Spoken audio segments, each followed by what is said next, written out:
Moi ben, moi bons días a todas, todos, todes.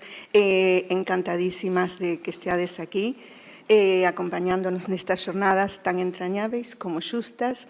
Moitas grazas de parte de todas nós, Elena Ferro, por dármonos as para voar. Eu vou ler un pequenísimo texto sobre artesanía antes de presentar as compañeiras artesás. Antes quería decir, non está agora Brigitte Vasallo, que... estás? Vale, pois para ti directamente. Aquí, Mónica Alonso e máis eu podemos dar conta do que é a discriminación comunicacional na Galiza. Levantamos ás 6 da mañá para sair de Lugo, chegamos aquí tarde, dende Lugo. E ainda non nos deu tempo nin ir ao baño, pero bueno, estamos aquí, que é o que conta. Segundo a UNESCO, a artesanía é unha produción artística. E xa ninguén dubida de que o é. E lembremos cando Eduardo Galeano resaltaba que se facía esa distinción entre a arte e a artesanía para discriminar o traballo da xente máis pobre. Dicíamos logo que a artesanía é esa expresión da arte que repousa nos cimentos dunha comunidade, tan sinxelo e tan fondo como iso. Artistas e artesáns, antes do Renacemento, proveían mercancías tal e como facían os zapateiros, as zapateiras, os tapiceiros. Non existía unha diferencia social entre os oficios. Logo, foron poñéndose en valor conceptos como creación única, individual, xenialidade, etc., todas cousas reservadas con xenerosidade aos homes, aínda que eses homes, eses artistas que hoxe podemos ver nos grandes museos, realizaban os seus traballos en obradoiros con dúcias de artesáns e artesás tan artistas como a eles. Mais antes, no principio dos principios, a arte en todas as súas formas era unha creación colectiva cun papel fundamental na loita pola supervivencia. E na modernidade, tendo en conta moitos dos estudos antropolóxicos feministas que rescatan as obras das comunidades indígenas orixinarias ou das mulleres de Nova Inglaterra e as súas magníficas colchas de patchwork, por exemplo, a diferencia establecida volve diluirse, afortunadamente. Na actualidade, a globalización extrema do mercado fai que os produtos artesanais perdan valor, en realidade o que perden é prezo, non dubidamos o seu valor, e que o tempo e a dedicación extrema que require a súa produción o faga cada vez menos rendíveis. Pode, xa que logo, que co tempo menos persoas dediquen o seu tempo vital a fabricar obxectos que dificilmente poderán competir cos industriais e que unha boa parte desa xente que fai artesanía hoxe no mundo sexan mulleres. Para Rosica Parker e Griselda Pollock, o traballo das mulleres sitúase inevitablemente na esfera da cultura como algo oposto á natureza. As mulleres realizan moitas veces tarefas similares aos dos homes, só que o seu traballo se lle concede un estatus secundario, por diferentes motivos que analizaremos cas nosas convidades. Entón, por democrática, orde alfabética, vou presentar a Mónica Cao. Hola. Mónica Cao é a fundadora de Mocao Artesanía. Cóntanos que tiña 10 anos a primeira vez que manipulou un anaco de coiro nun taller de verán e que estivo formándose moitos anos no oficio de xeito autodidáctico. Mónica é veterinaria e no ano 2017 pensou en dedicarse de cheo á marroquinería, facendo finalmente en 2022, cando deixa a veterinaria, para apostar con toda a forza por Mocao Artesanía. Mocao fabrica todo tipo de accesorios e complementos en coiro e pel, principalmente bolsos, bixutería e artigos de decoración. Fan deseños propios e traballos por encarga, creando dende cero unha peza única imaginada por alguén. Tamén imparten obradoiros e contannos que teñen 3 premisas: a cor, a calidade, a personalidade. Lémbranos Mónica Cao que un taller artesanal nunca podería competir cunha gran industria de produción en cadea, mas que poñen o mimo que merecen os mellores acabados e unha personalidade que os distingue máis aló das modas. O obradoiro Mocao está situado no Leiros, a Coruña. Con todas vos, Mónica Cao.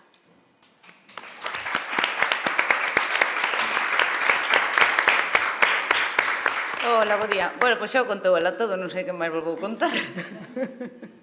Bueno, primeiro de nada, gracias ao Consello por este homenaxe e gracias a Elena por convidarme a participar. Bueno, non sei moi ben, cando me convidou Elena, eu lle dixen, pero que lle vou contar a esta xente, Elena? E me dixo, bueno, pois dar a túa visión sobre o teu oficio, non? Así como ela é unha persoa que ven de tradición familiar, nun oficio, eu non. A miña traxectoria estaba dirixida hacia outro camiño completamente distinto. Nunca na miña familia houbo ningún artesán. Bueno, meu abuelo era cesteiro ferreiro, pero, bueno, daquela, penso que todos os abuelos eran un pouco de todo, non? Facía os cestos, facía o ferro, pero, bueno, nunca houbo unha tradición, un oficio, alguén que se dedicara profesionalmente a ningún oficio, e o meu foi totalmente cabezonería tamén. Cando tiña 18 anos, sí que sempre tiraba polas artes, sempre me gustaba, sempre estaba traballando cas mans, facendo, desfacendo, regalábanme algo, desfacía, volvía a facer. E sí que é verdad, desde aquí eu son de Santiago, ainda que agora vivo en Oleiros, dende a primeira vez que toquei o coiro, fascinoume. Empecé a ir a zapateiros, a comprar retales, a comprar ferramentas, e empecé a regallar na casa, a carallar moitas pezas e a aprender a usalas eu sola. E cando cumplín os 18, sí que é verdad que me deixaban escoller entre veterinaria ou belas artes, que eran así como as dúas carreiras universitarias que era o único que se concebía na miña casa. Bueno, escollín veterinaria por isto de que sempre che dicían a salida laboral. Dixeme, bueno, pois vou ao seguro. Fun ao seguro, traballei 9 anos na comarca de Arzúa de veterinaria de vacas, fui moi feliz, conste, pero, bueno, paralelamente sempre iba facendo tamén na casa, seguía montando taller, seguía comprando cousiñas, bueno, xa que a aparición de internet, con YouTube, con tutoriales, bueno, o autodidactismo deu un salto exponencial, xa me puiden permitir aprender moito máis que indo de zapateiro en zapateiro, estrajando ferramentas e cachos de coiro na casa. Bueno, por circunstancias da vida, tiven que deixar a veterinaria, estiven un par de anos así como nun limbo, e foi cando dixen, bueno, pois o mellor este momento. Tiña 2 pequenos na casa, tiña que conciliar, e dixen, veña, pois agora. Un traballo que me permito conciliar, un traballo no que tanto me ten estar 12 horas no taller, na veterinaria estaba vendo que hora era para marchar. No taller estou vendo que canto me falta para poder quedar. Entón dixen, veña, pois agora. Bueno, despois deso, veu o confinamiento, pois puxen o proxecto un pouco, volvín a veterinaria un par de aniños, e xa no 2022 lanceime agora. Eu son totalmente un bebé neste mundo. Montei dime de alta en autónomas en agosto do 2022. Así que nada, estou como a quen di arrancando con moita ilusión, moito traballo, pero, bueno, como digo eu, non o digo eu, se traballas no que che gusta, meteslle horas e non doe. Así que nada, moitas gracias a todas e a todos e a todes, e gracias a ti, Elena.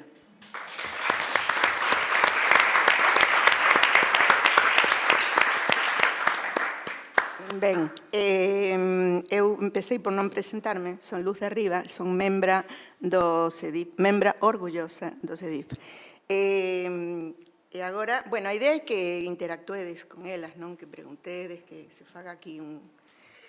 Agora vou presentar a unha galega cartaxeneira, Julia Marín Ramírez, que naceu en Cartaxena en 1991, que é licenciada en Belas Artes na especialidade de Conservación e Restauración pola Universidade Politécnica de Valencia.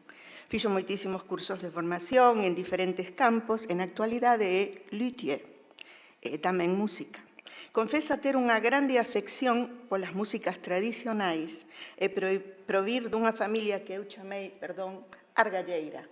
No sentido máis lúdico da palabra, Concordo. e dende varios puntos, porque vin moitos vídeos dela para facer esta pequena presentación, puntos de vista. Unha familia inquieta nunha casa chea de ferramentas e aparellos que a incentivaron dende as súas temperáns inquedanzas. Contanos que chegou a Galiza no 2015, tomade nota, escoitade cando fale galego, e comprobamos que o seu dominio da lingua galega é excelente. E que cando quixo ter unha pandeireta foi ela mesma quen a fixo.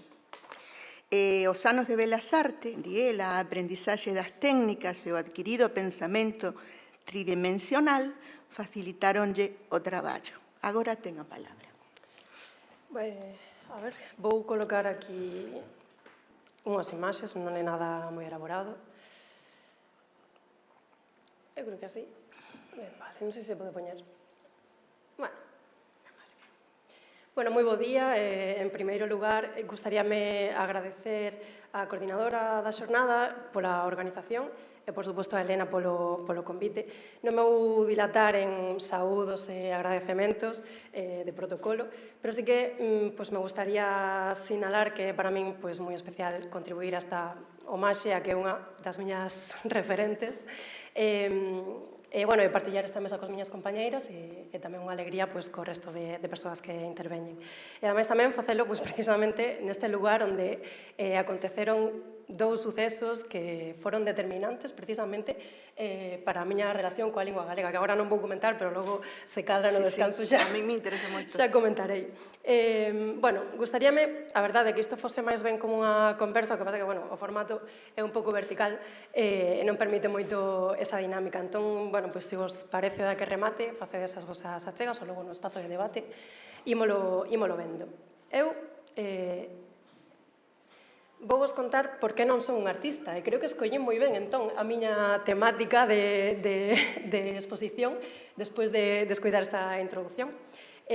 Vou empregar unha serie de termos que ao longo da miña intervención xa se irán matizando, digo sobre todo porque o mellor, iso precisamente agora o principio sobre todo nos descoloca un pouco e así.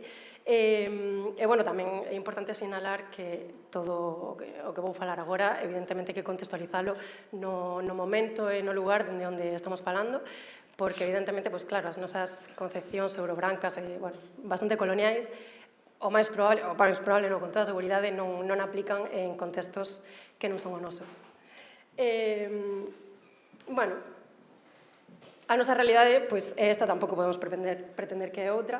O que eu vos propoño é que fagamos unha revisión dos termos cos que nos nomeamos, porque precisamente a miña intervención é que fala deses pactos de acepcións, das palabras que empregamos para denominarnos.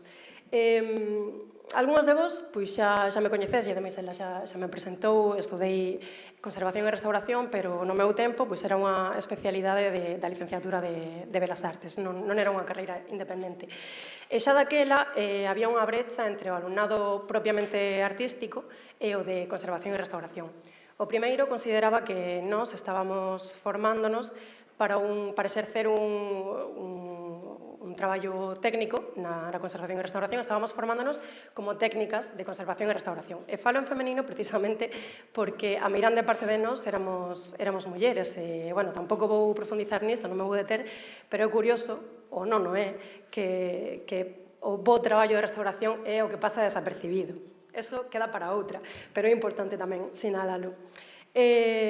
Nós, pola nosa parte, esta brecha é bidireccional e nós, pola nosa parte, tamén un pouco como ferramenta de defensa, como para reafirmar o noso traballo, recorremos a agarrarnos a esfera científica. Nos, en restauración, non facemos cousas bonitas que pasan por casualidade, que saen por capricho, senón que empregamos uns métodos científicos e o noso argot académico ou laboral é o propio dun laboratorio científico.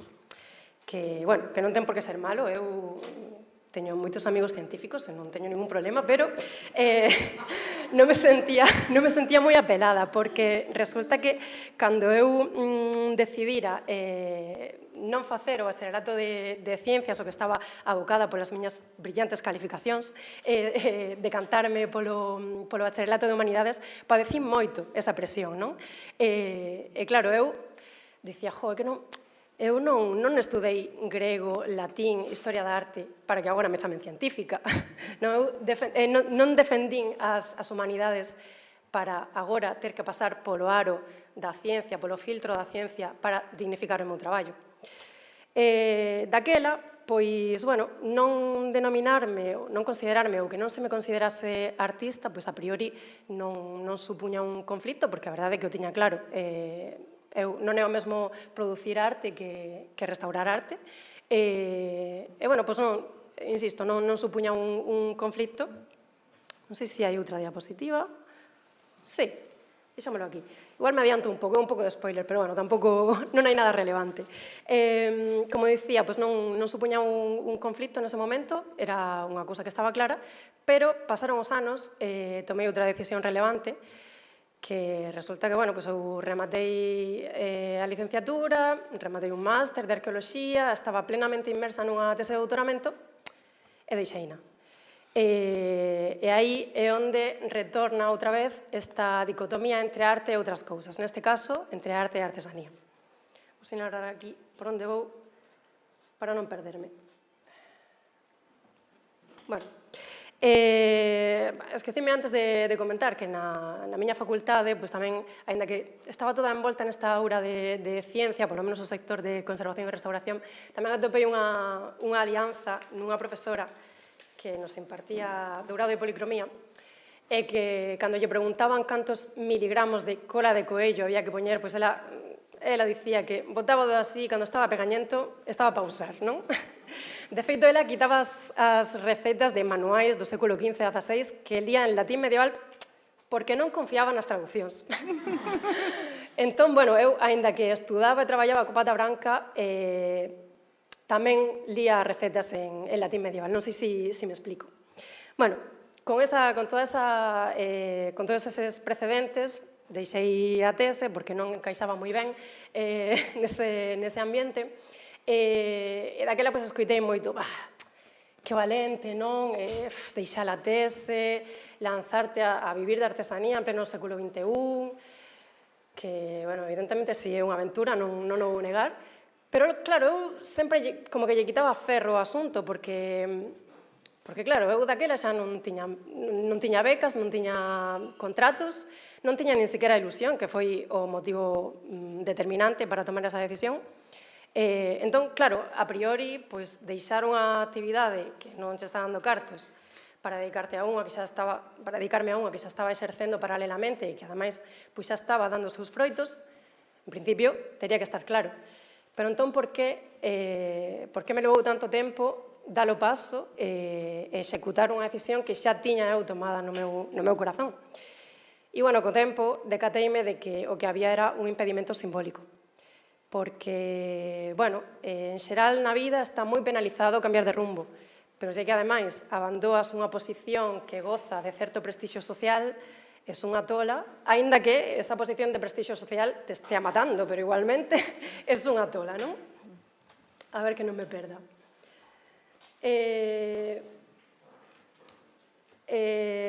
Xurde aquí, entón, de novo, esta dicotomía, non? Como dicía antes, entre arte e artesanía. Para min sí que é unha dicotomía evidente, que son esferas que están moi próximas e a liña é, non vou dicir fina, porque fina o mellor implicaría que é precisa. É unha liña difusa, móvil. Creo que vamos profundizar nisto máis adiante, porque non son conceptos estancos, pero vou falar precisamente disto. Bueno, eu, de feito, que para...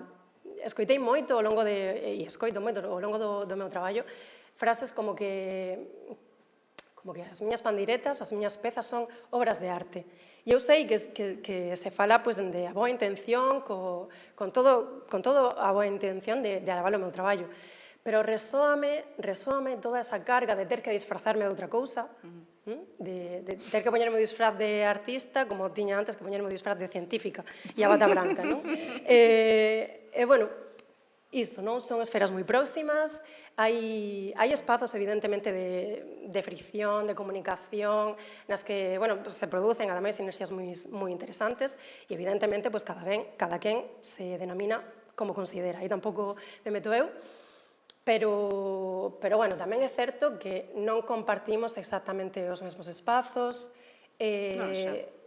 o público ás veces coincide, pero non sempre é o mesmo, os prezos non son os mesmos, tampouco.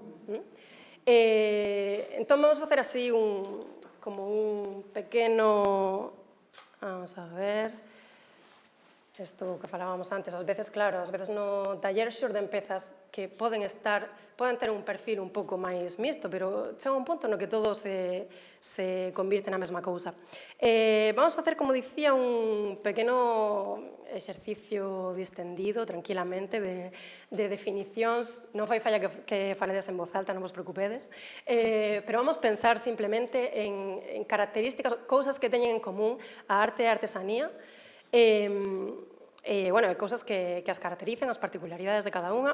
Vamos intentar traer algunhas definicións ou palabras soltas, conceptos, sen xuizos, sen presións. Non vai aparecer aquí Raturo Vélez Perrete cun caderno para tomar anotacións para a vindeira edición do Dicionario da RAE, non vos preocupedes. De repente cheira un pouco como a alcanfor aquí a rancio, non? Cando nomeas 3 veces, é como... Bueno, pensamos así en puntos en común que teñen e pois xurden cosas como que as dúas actividades son actividades creativas, precisase un certo talento. Vale, que pasa, por exemplo, coa exclusividade que falamos antes? Non sei se o comentaches ti ou comentou alguén antes que a min.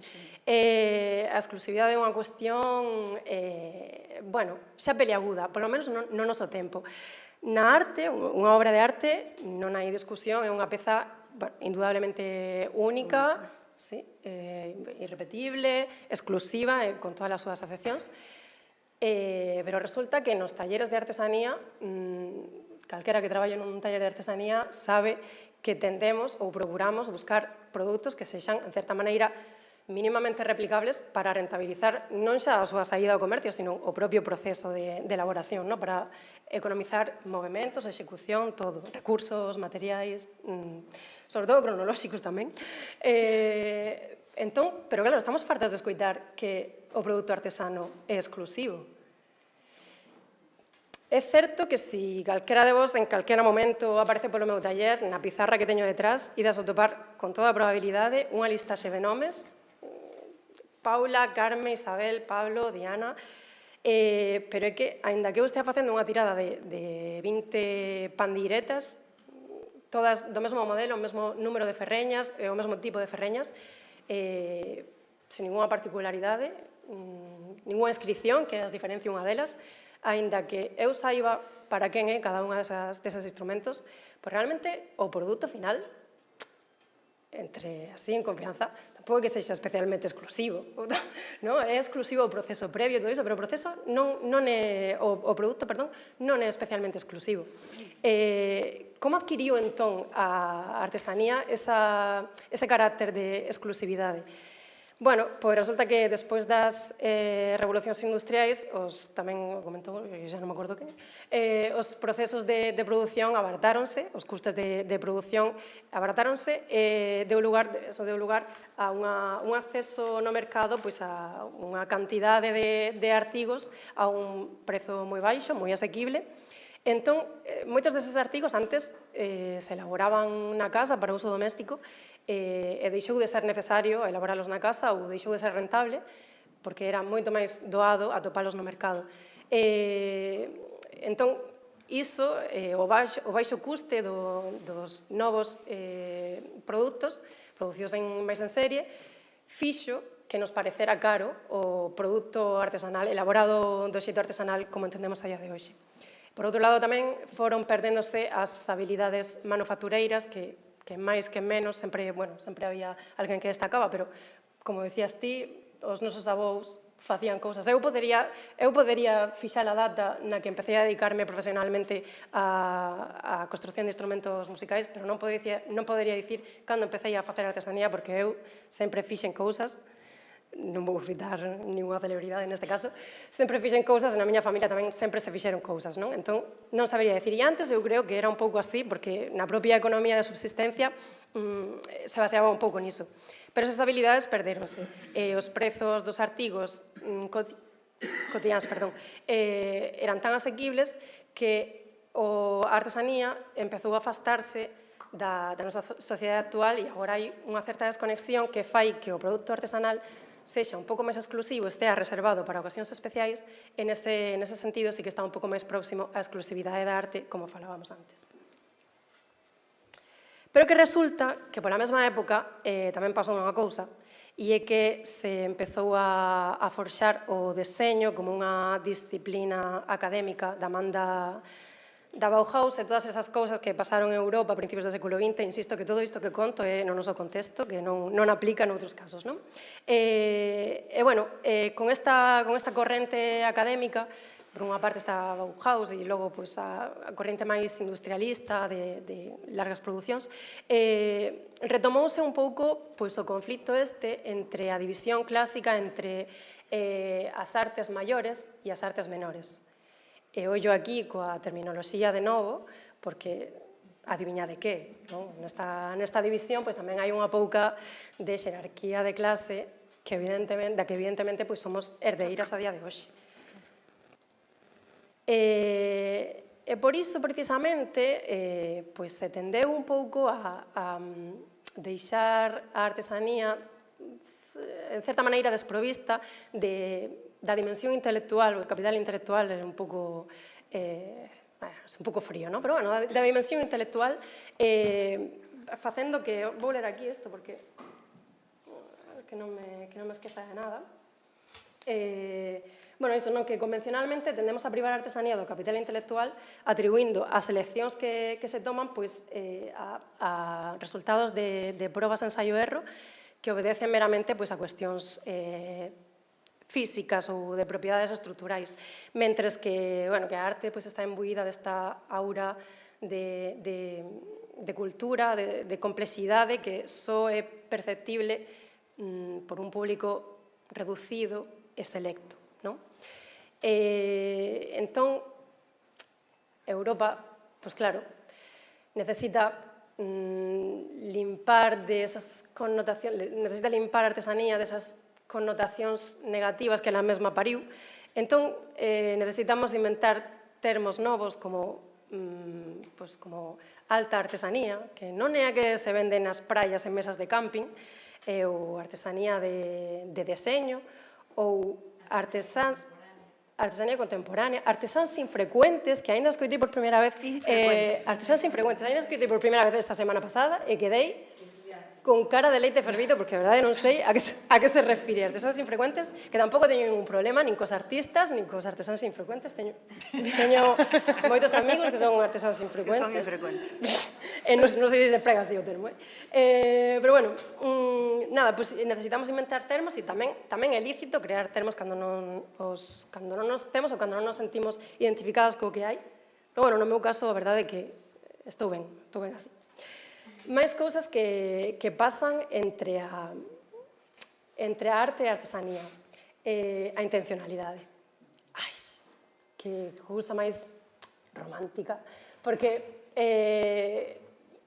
a obra, a arte pretende conmover e impactar os sentidos por medio tamén, e cumplir ao mesmo tempo tamén unha necesidade de expresión por medio da obra, mentres que a artesanía procura acadar unha serie de melloras en aspectos cotiáns baixo demanda un pouco da comunidade, atendendo tamén, de certa maneira, as inquedanzas individuais do axente creador, pero que na arte hai unha especie de pulsión xenuína do autor e, aquí tamén aparece o tema da autoría, que é un temazo, non? A autoría é un temazo. Na arte é primordial, Hai artistas anónimos e anónimas que en moitos casos é simplemente porque non coñecemos o nome, non porque a intención sexa o anonimato. E na artesanía, a artesanía non é que sexa anónima, o que pasa é que é colectiva. A autoría na artesanía dilúese no colectivo e na comunidade. Aquí vedes uns exemplos de unha serie de motivos que se repiten ao longo da historia en áreas moi distintas e que, bueno, non me vou deter agora a explicarlo, tamén o mellor cabe despois, pero non é casualidade. Resulta que a tradición se construe a través de elementos que foron escollidos repetidamente, que foron e son da preferencia da comunidade, e cuxa validez e vixencia foi refrendada colectivamente. A evolución técnica, aínda que sí que constitúe unha suma de recursos preservada debido á continuidade do medio técnico, é esta acumulación que é posible gracias á funcionalidade e eficacia das formas e dos xestos, non só no ámbito tecnolóxico, sino tamén no ámbito estético e de uso. Perdón, que estou aquí petando. E é que resulta que as manifestacións estéticas pois tamén son froito da tradición colectiva, que non por casualidade, como vemos aí na imaxe, pois valida en moitos casos as mesmas formas, que poden ser patróns decorativos simbólicos ou non, xa é cuestión de hipóteses, en áreas, pois iso, tan distintas como a olería, a labra en pedra, a cestería, o tecido, a ourivería. Estes criterios socioculturais legitiman un estilo e condicionan tamén a técnica que produce a cultura material da comunidade. É dicir, que o escenario sociocultural, o que nos rodea, determina os trazos estéticos da actividade artesanal. Por ese motivo, cando un método satisfai as diferentes demandas de xeito eficaz, tende a reproducirse e estandarizarse en certa maneira, como decíamos antes, para optimizalo. Pasando a integrar tamén así un coñecemento colectivo. A autoría e as achegas persoais de cada obradoiro empezan a constituir un capital, un recurso de coñecemento que é colectivo da comunidade. Polo tanto, pois vemos que na arte a autoría é unha cousa primordial, pero a artesanía ten unha dimensión social que a arte non precisa. Pode tela, a arte pode ter esa dimensión social, pero non a precisa. E, en cambio, a artesanía sí que precisa a validación da comunidade, porque, do contrario, o produto non será funcional. E non falo do comercio, non falo da súa comercialización, sino especialmente da súa supervivencia na comunidade, no medio no que se pretende desenvolver. Pero, ollo, porque a veces a comunidade valida cousas coas que eu non concordo ou mesmo que nos poden violentar. Antes falábamos de que este é un traballo moi físico, aínda que no meu taller hai un volumen alto de traballo abstracto. A verdade é que a meirande parte da miña actividade é mecánica, que ten tamén esa connotación negativa, mecánica, traballo mecánico en contraposición ao traballo intelectual. Non pasa nada, o meu traballo é mecánico, é material, é físico.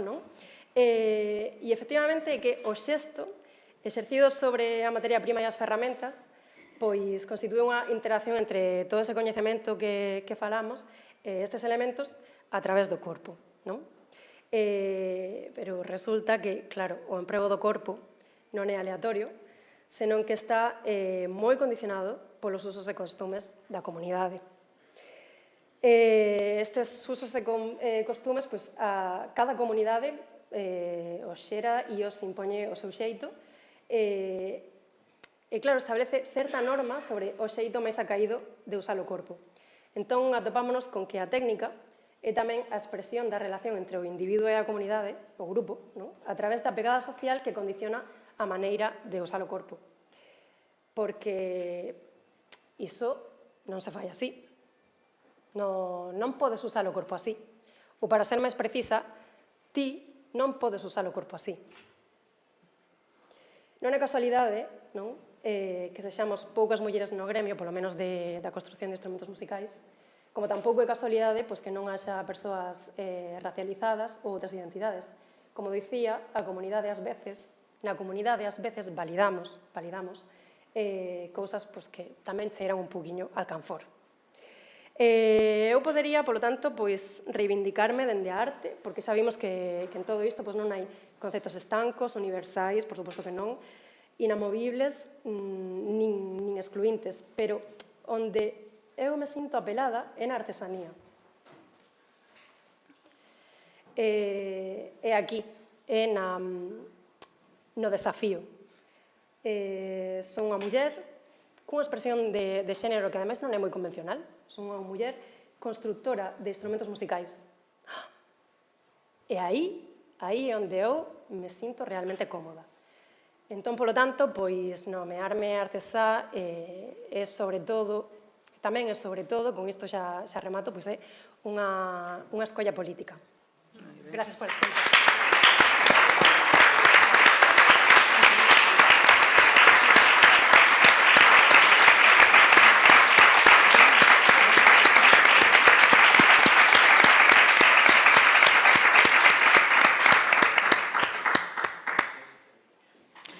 Ben, pois agora temos a Mercedes Beites, que naceu en Freixo, Celanova, no ano 1994. Defínese a si mesma como a costureira, influída, seica, polas súas avoas, deseñadora na confección de prendas a medida, especializada en traxes tradicionais de Galicia.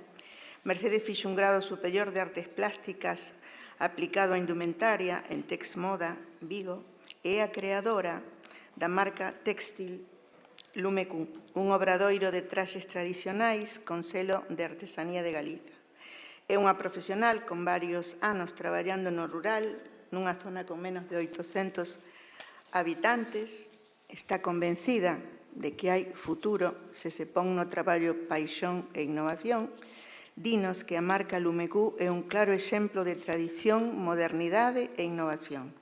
Mercedes é presidenta da Asociación de Artesáns Limiar, con sede no Museo Etnográfico de Limia, de cuxo padroado tamén fai parte. Ten moitos proxectos, desfiles e mostras ás súas costas. Con todos vos, Mercedes Beites.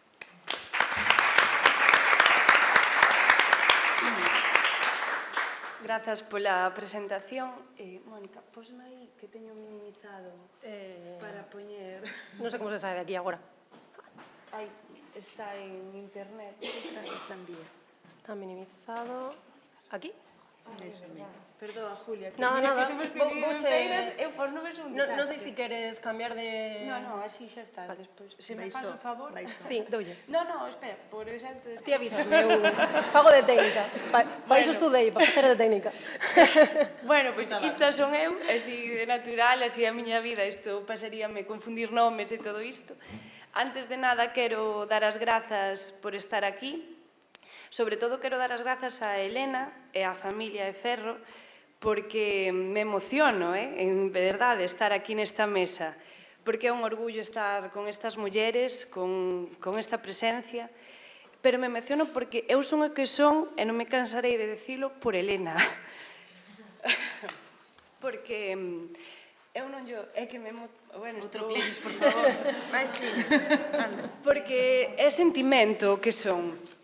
Eu non nombrei, pero eu antes de estar en Vigo estive en Esdenga, e foi o que me marcou, e me marcou moito, porque cando na primeiro ano me pide a miña directora que saia a buscar un artesán que teño que presentar, que sería a miña nota, non?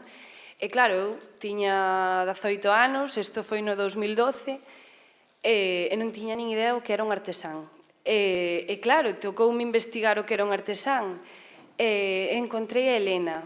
Encontrei a Elena e encontrei a Alberto Ojeada, que tamén facía zocos en Mondoñedo. Pero cando cheguei ao taller de Elena, vin a súa familia, o seu obradoiro, a complicidade, o traballo, o que ele estaba sacando adiante, e dixen, isto é o que quero ser. Non sei como, pero isto é o que quero ter na miña vida. E así foi, seguín estudando, eu son costureira, e así me defino, eu son costureira. E o meu traballo, sempre digo que as mans e a mente teñen que estar moi unidas para sacar o que fago. Bueno, eu traio un pequeno vídeo presentación, poderíavos contar a miña vida, pero a miña vida é o traballo que fago, entonces vouvos a contar un pouco o que fago. Son artesá con obradoiro de traxes tradicionais de artesanía de Galicia, que todo isto xurdiu cando acabei de estudar, eu xa tiña unha vida media encamillada entre Vigo e Vilar de Santos, porque a vida me levou ali, aunque eu era de Celanova. Claro, eu en Vigo non estaba cómoda e vía que se iba para Ourense tampouco iba a estar cómoda, porque eu quería facer a vida que tiña Helena, é dicir, e non era en Vigo nin en ningún sitio. Entón, para min era ela o referente. Como era? Pois nada, pois voume cara a Xinzo, que estou máis próxima a Vilar de Santos, e traballei cunha costureira porque eu nunca quixen traballar nunha empresa, é dicir, así que, aínda que eu estaba no mundo da moda, no textil, que así era diseño de moda, eu non quería ser diseñadora, eu quería facer todo o que a miña vida fixera, pois a miña tía, que traballaba nunha fábrica cos seus horarios alocados con 2 rapaces e me traía os retales para que vestira as monecas, e eu pois quería seguir iso, vestindo monecas na miña casa. É dicir, era a miña ilusión, e era pois un pouco o que me gustaba. Fun onde unha costureira, fixemos o traxe, a confección a medida de moitas das persoas, que era o que facía cando era pequena. Bueno, tamén quería pois un pouco independizarme, non depender de horarios. Fun sempre moi rebelde nese aspecto, en plan de que ainda a día de hoxe me sigue costando o tema de horarios, porque son un caos de vida con todo o que teño na miña cabeza.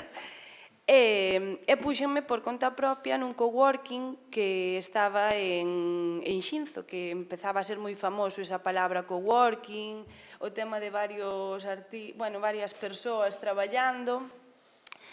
Ali me empecéi. Que pasou? Chegou a pandemia. Eu estaba traballando, tiña o meu taller en Vilar de Santos e tiña a atención ao público en Xinzo de Limia. Entón, na pandemia non se podía andar cos coches para diante e para atrás. Claro, eu tiña as máquinas e o meu traballo nun lugar, e a atención ao público noutra. E dixen, non, pois non pode. E facía, ademais de todo, traxes tradicionais para o Entroido. E claro, a pandemia acabou o Entroido, non saíamos, non había tal, entonces que fago? Pois nada, teño tempo para seguir investigando o que naquil no 2012 había feito ese traballo.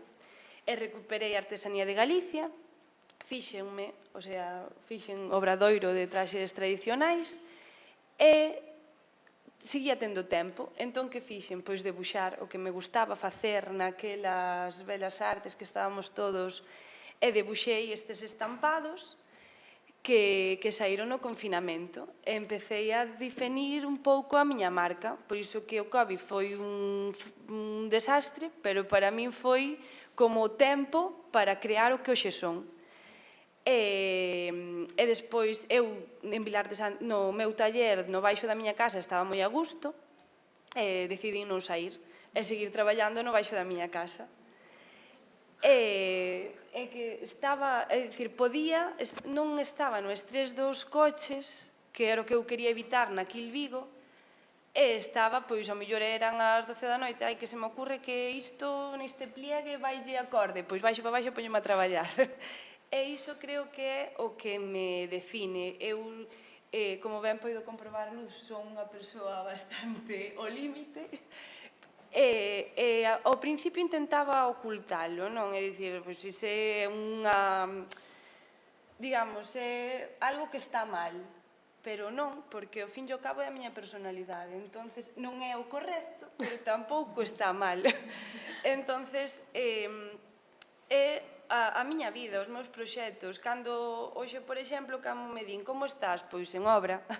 Por que? Pois porque o meu proxecto máis cercano é abrir unha tenda de artesanía de Galicia co taller ali, que digamos que é como esa bola que dende 2012 empezou a camiñar na miña cabeza e empeza a ter un punto final. Entón, eu síntome moi cómoda neste momento de caos, porque estou como os meus pasiños van a unha mesma canasta. E despois, xunto a esa dirección, saen moitas ramas, que é o que eu me considero como costureira, pero unha costureira que se sinta orgullosa de selo. É dicir, cando me din, pero como non dis diseño de moda? E eu, non, porque iso foi o que quixen deixar de ser. Eu son costureira, gústame crear, gústame atender a xente, gústame que a xente sinta o que eu quero transmitirlles. Entonces, cando eu falo, a miña cabeza son cultura, porque o que eu fago é cultura.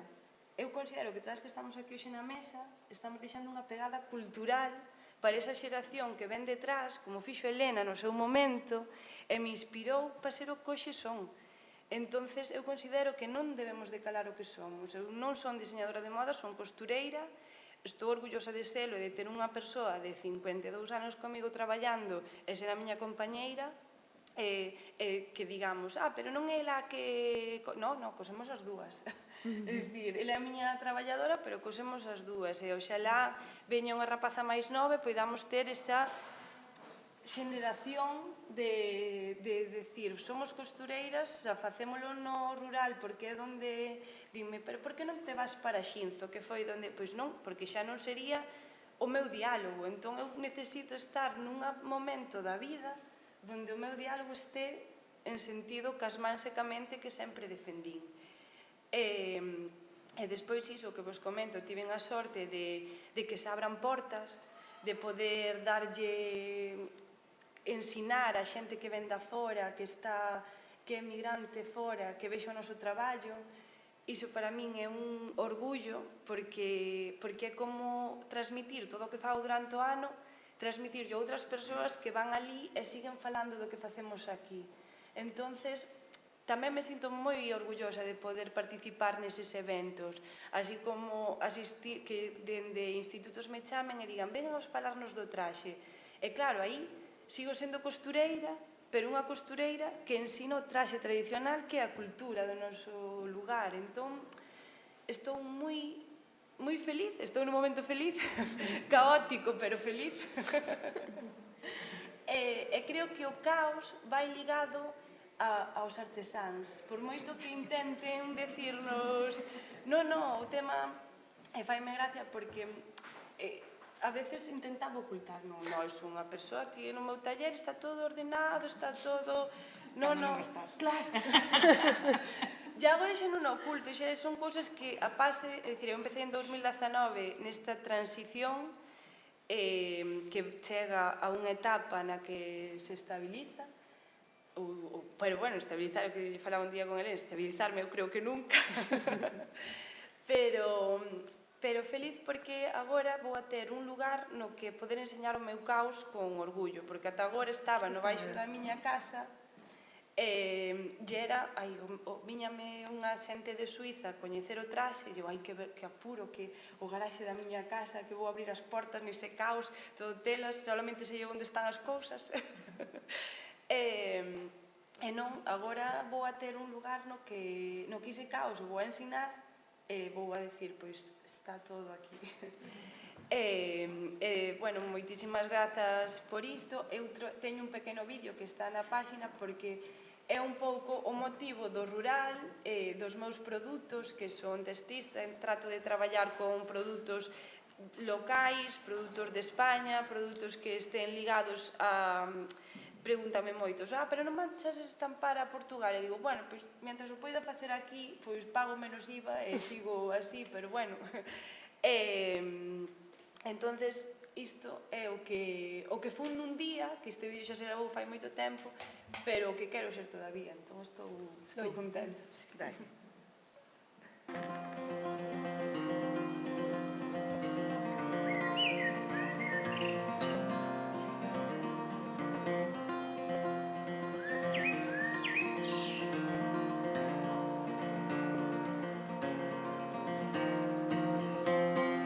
Neste tempo no que estamos e no que tan fácil se esquece, deixando correr a vida sin saber a onde imos,